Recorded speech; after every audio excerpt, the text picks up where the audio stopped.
Hello hi नमस्कार केमती अच्छा आपण मैंने सब आई होप आपण मैंने सब भलरे थे। मैं सका उठी कहीं मुझे 7-8 दिन है वीडियो देना कहीं एमती देह भी भल नाला आपण मैंने फेस रू जापे से जो वीडियो मुझे नी आउ कौन है आमर ये आम घरे दिहर झील हो आपड़ी ना नेक्स्ट वीडियो कहबी बोली परठू मोर देह पूरा सिवियर खराब होगा। खराब कौन मो टोटाल मु चली भी पारिबार नहीं एमती देह खराब है 7-8 दिन पर्यंत माने इते खाली मुंड खाली चक्कर खाऊ थाए एमती से जो मु वीडियो किसी देना सॉरी एमती होता दिहर झीटे से जो आमर चित्रिका थिला से जो आम घरे मैंने पूजा पाठ किसी कराला आज 10 काली पूरा सफा हो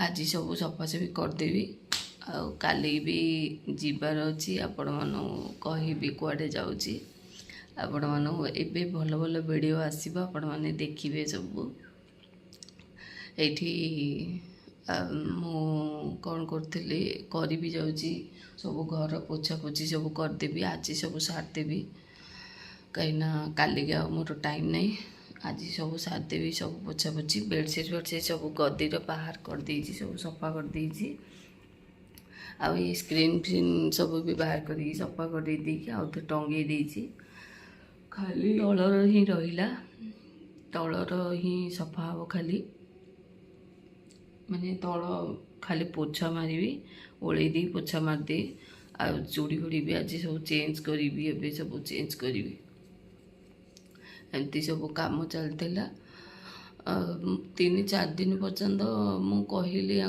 जे मो पेट केमती केमती लगुच बोली मैंने पेट खराब होता एमती से जो बहुत माने ORS पानी सब लिक्विड सब पीना जाकि टिके भल अच्छे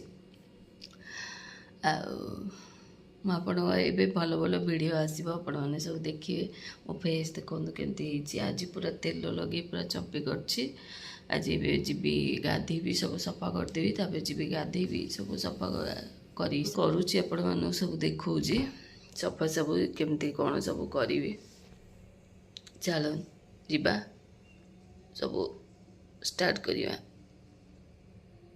ये देखो बहुत कथा है गले आपण मान तो बहुत दिन है वीडियो दे नी आपण मान कौन पाई सब कहीदेली आपण मान सब आठी आसीगले सका उठिकना पड़े चा बसवाई पाड़ा उठी नथिले खाली चा बसईदेवी चा बसईकिना मुझे घर पोछी घर उड़ीकिना घर पोछीदेवी मोप करदेवी कहीं जदि शीघ्र शीघ्र न सारे ना से मैंने उठीगला मैंने घरे एपट सेपट सेपट एपट हे पुणी पाद पाद घर चिन्ह रही जो शीघ्र शीघ्र करदेवी बोली स्टार्ट करदे चा टे बसई देकिना स्टार्ट करदे ओल्बारे आठी देखो घर घर शीघ्र शीघ्र ओल्किना बाहर करदेवी अलियाटा को बाहर करदेवी मप मारदेवी दिने आगु आपण मान देखी नी कहीं टे मो डस्टिंग ऊपर गुड़ाक टे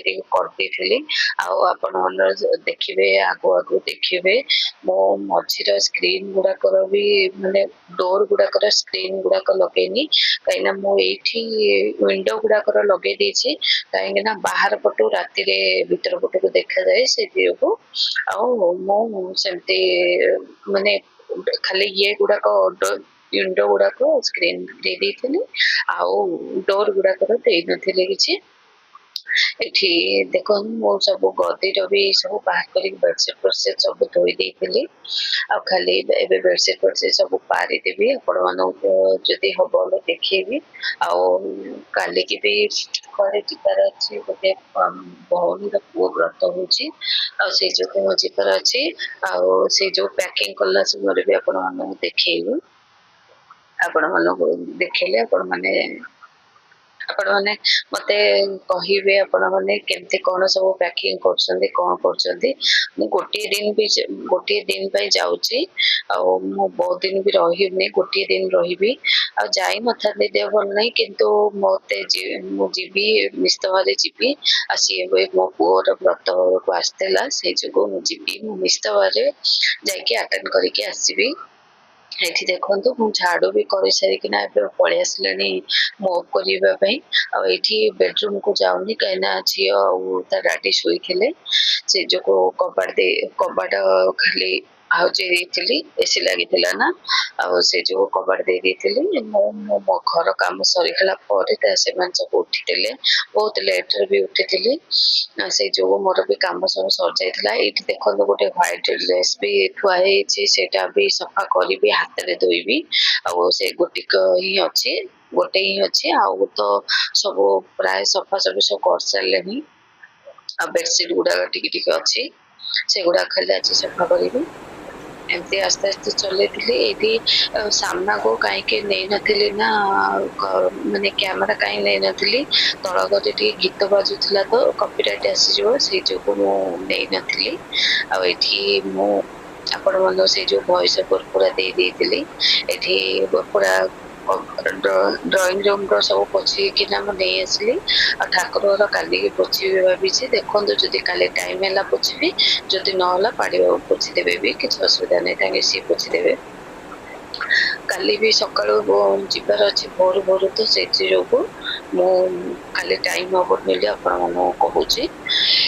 ଏଇଠି ଏଇଠି ମୁଁ ଆସିଗଲିଣି ସବୁ ପୋଛାପୋଛି ସବୁ କରିକି ପଳେଇ ଆସିବି। ତାପରେ ସେ ବାଲ୍ଟି ସବୁ ଧୋଇକିନା ରଖିଦେଇଥିଲି। ଆଉ ଏଇଠି ଆପଣମାନଙ୍କୁ ଦେଖିଥିଲି କିଚେନ ର ସ୍ଲାବ ଟାକୁ ଖାଲି ଅଳ୍ପ ଟିକେ ପୋଛି ଦଉଛି କାହିଁକିନା ରୋଷେଇ ସରିଲା ପରେ ମୁଁ ରାତିକି ପୁଣି ପୋଛିବି। ସେଇଥି ଯୋଗୁ ମୁଁ କିଚେନ ସ୍ଲାବ ବେଶୀ ପୋଛି ନାହିଁ ଅଳ୍ପ ଅଳ୍ପ ଟିକେ ଖାଲି ପୋଛେଇକି ମୁଁ ଛାଡି ଦେଇଥିଲି। ଏଠି ବି ଭାତ ପାଇଁ ବୋଲି ଡେକ୍ଚିରେ ଆପଣ ମାନେ ଦେଖନ୍ତୁ ଚାଉଳ ଟିକେ ଭିଜେଇକି ରଖି ସାରିଲେଣି କାହିଁକିନା ମୁଁ ସେ ଚାଉଳ ପାଣିରେ ଟିକେ ଗାଧେଇବି।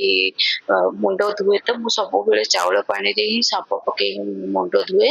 ଏଇଠି ମୁଁ ବାହାର କରିଦେଲିଣି ଦହି ଟିକେ ଥିଲା ଦହି ଟିକେ ମୋ ମୁଣ୍ଡରେ ଲଗେଇଦେବି। ଆଉ କାହିଁକିନା ତେଲ ଲଗେଇଥିଲି ନା ଦିନେ ଆଗରୁ ସେ ଯୋଉ ଦହି ଟିକେ ଲଗେଇଦେବ ପୁରା ସଫ୍ଟ ହବ ଚୁଟି। ଆଉ ସେଇ ଯୋଗୁ ମୁଁ ଦହି ଟିକେ ଲଗେଇଦେବି। ଦହି ଟିକେ ଲଗେଇ ସାରିଲା ପରେ ମୁଁ ଅଧଘଣ୍ଟେ 45 ମିନିଟ ରଖିଦେବି ତାପରେ ଯିବି ଗାଧୁଆ ପାଧୁଆ କରିଦେବି। ଆପଣମାନଙ୍କୁ ଆଜିର ଭିଡିଓ କେମିତି କଣ ଲାଗିଲା ମତେ ନିଶ୍ଚିତ ଭାବରେ କମେଣ୍ଟ କରିକି ଜଣେଇବେ। ଆଉ ଆପଣମାନଙ୍କୁ କହିଦେଲି ଆମର ଛୁତିକିଆ ହେଇଥିଲା ସେ ଯୋଉ ପୂଜାପୂଜି କିଛି ହଉନଥିଲା। ଆଉ ଦିଅରର ଝିଅ ହେଇଛି ଆମ ଘରକୁ ଲକ୍ଷ୍ମୀ ଆସିଛି। ଆଉ ସେଇଥି ଯୋଗୁ ଆମ ଘରେ କିଛି ବି ମାନେ ମାନେ ପୂଜା ପାଠ କିଛି ହଉନଥିଲା।